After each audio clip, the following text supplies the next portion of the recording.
लोकन सुन रहल छी एसके म्यूजिक गाँव के प्रस्तुति।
अंगना बहारब बाबा घर बहारब, अंगना बहारब बाबा घर बहारब, और बहारब अहाँ के देहरी बाबा, और बहारब अहाँ के देहरी बाबा।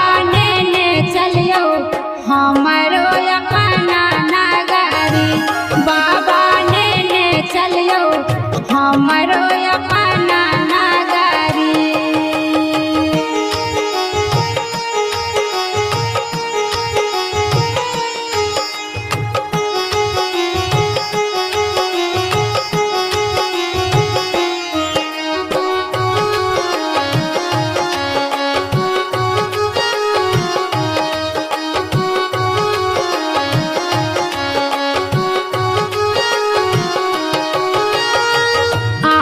के नगर में बाबा गंगा नहायब, आहा के नगर में बाबा गंगा नहायब, जल भरि आनब भरि गगरी बाबा, जल भरि आनब भरि गगरी बाबा। लेने चलियो हमरो अपना नगरी बाबा, नेने चलियो हमरो अपना नगरी।